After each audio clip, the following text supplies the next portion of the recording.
Today we're gonna change this XTR cassette into brum brum brum brum brum brum brum brum Garbaruk's one. How red will look like on the bike. From 10 red, we'll see. For this procedure we will need one thing which I already forgot. Back on track. Without this, it's technically very hard to close to impossible to remove the cassette, so we will need the casual Shimano TLLR15. I'm using French for this one, because that way I can turn various sizes bolts and it kind of weighs not that much, so it's very good for traveling. But not so good for comfort. But in the end, it's not about the comfort. But I always shrug when this happens, because it feels like you can mess things down. The reason why I'm changing this cassette is because I'm becoming race ready, and I actually wanted to buy XTR's original one, but in R2 bike it's like 3 to 4 months on demand, so it's out of stock. In 3 or 4 months the season will be over. Not a good thing. And actually, in case if you are looking for a place where to buy those, usually Velanova has. I'm not sure whether we currently have, but that's something to check out as well. Then doing this, you could also remove the free hub in order to grease everything, but because I did that not that long ago, I'm not going to do it this time around. So now we will be able to play that sound with maybe a bit too cheesy with that red, right? But I just wanted to see how it looks like, and maybe I will just buy black paint and do it on my own lately. No, I'm not going to do that. Okay, so the Garbaruk one, just to prove that it's not some fake Chinese thing in this box, and we have neat packaging where this thing is also red. Not sure whether I'm that much reddish today to apply it, but let's see.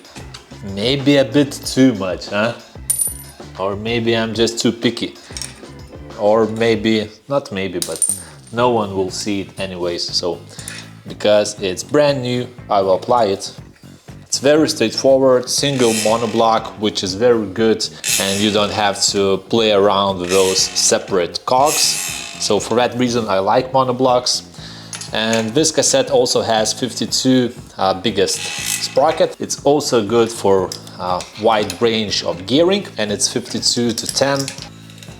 Always when installing cassette, firstly screw this bolt with hands, because you can mess things out if you do it with wrench and carefully. And as always, how do I know?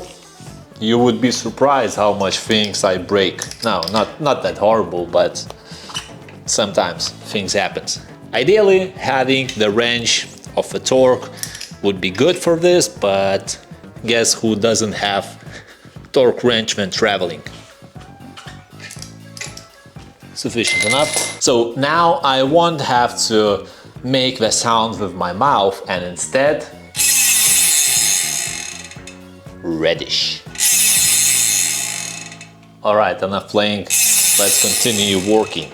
By the way, I installed the new tire 2.2, and if you watch the video from Tenerife, I added 2.35. All good, all good. And because I'm preparing for the race, that's actually the reason why I'm installing the new cassette as well. So that's why I changed the tire to 2.2 Continental Cross Kings.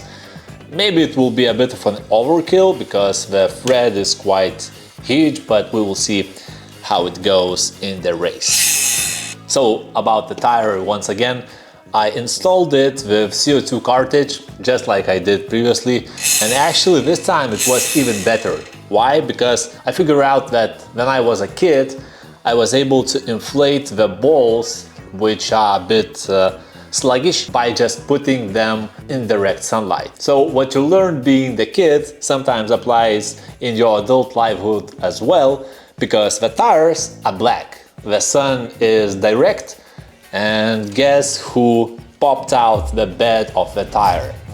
Yep, sun helped me this time around, but it was like if Last time it took me 30 minutes, this time I did it in maybe 10 or 15. So by doing this on your own, you always learn something new. Actually, today I realized one other thing is that if you take a look at the rally drivers, the car riders, and basically anyone which involves technical sport, you know that they are doing some test parts changes just to make sure that they do it in a timely manner.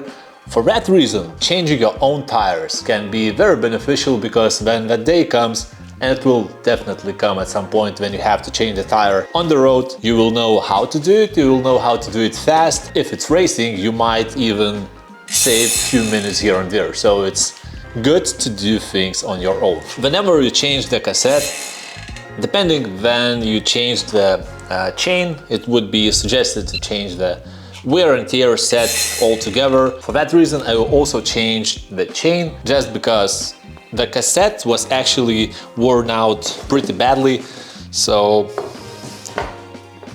that's why it would be a good idea to do it. To break the chain, ideally you would have to use the pliers which eliminate the quick link of the chain, but because I don't have them, and because I even don't have casual pliers to remove that linkage, I'm just going to break it with the chain tool at any place, it doesn't matter, and that's kind of it. So even though the chain probably could have lasted a bit more, just because I'm changing the cassette, I won't deal with it any longer. I'm going to add XT1 now. Actually, it's kind of important to clean everything properly. However, now I don't have any alcohol to clean it, so I'm not going to do anything with them. They spin as much as we normally spin, so it's all good. Actually, one thing to do about them is potentially make sure that they are torqued properly, so that way just make sure it's not loose. They wear it. So in order to apply the new chain, you need to install the rear wheel. You see those scratches on the axle? It just showcases that the friction is there, so for that reason I always apply a bit of a grease on those sides, and maybe it's the reason why it wears out, who knows. But I just do that because of everything, the more wet it is,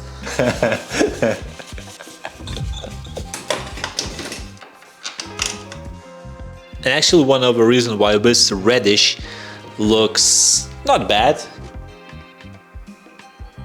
is because the hub is from DT Swiss 240, so it's have a red decal on it. I'm just looking at the rim. It's not very bad, but it could be straighter.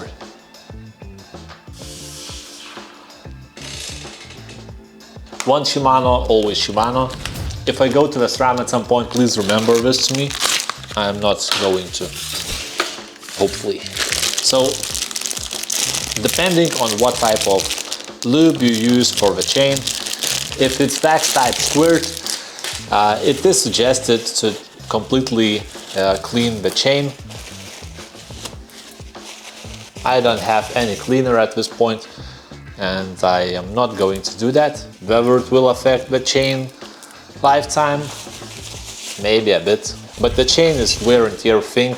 As long as you change the chain in a timely manner, check its wear, you'll be all good. In order to measure the chain's length, you just apply it at the biggest cog, so it's called biggest to biggest cog method or something like that. With full suspension bikes it works perfectly. Make sure to put the chain ideally on the front chain ring and the biggest cog of the cassette. So you measure the chain's length at the closest ideal connection with other link, and from that point you count 4 links, so 1, 2, 3, 4. Here it should be the breakage of the chain. So if you have a tool, it's very straightforward thing to do. You just insert it and break it.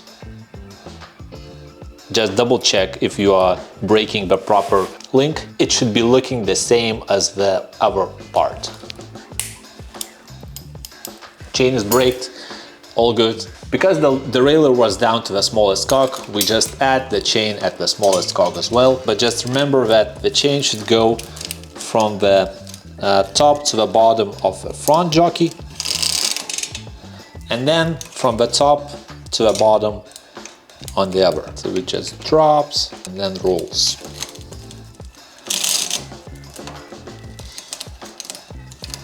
These parts should be above the chain. So here you can see that the chain goes underneath it, and on this side it goes above it. There's also a pin there.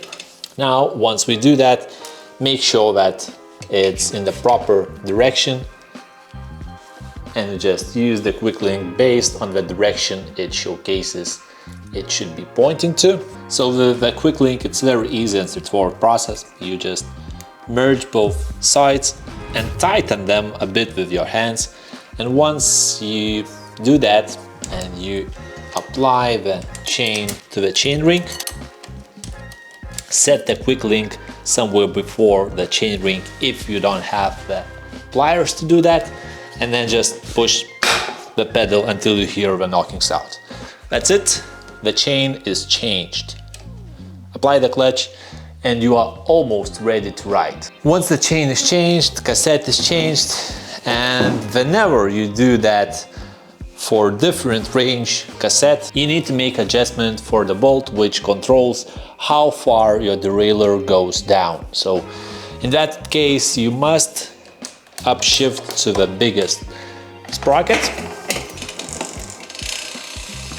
So you can see that the chain currently is on the biggest sprocket. Specifically on Shimano derailleurs there is a B tension indicator where you must align the biggest cog teeth to this alignment on the derailleur hanger, and it should match the longest cog's teeth. So it's kind of an indicator how down your derailleur will go. So because the previous cassette was 51 teeth and this one is 52, I'm going to make that adjustment. So of course I might be needing to adjust the gearing a bit, but other than that, this is how the swap of cassette and the chain and preparation for the race look like. And you can see that there are some kind of strange things there.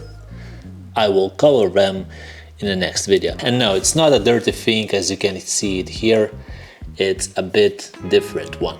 So here I just haven't cleaned it properly. Don't worry, it's nothing bad, but I feel that it's something to be covered separately. So that's how the red Garbaruk one looks like on the Spark.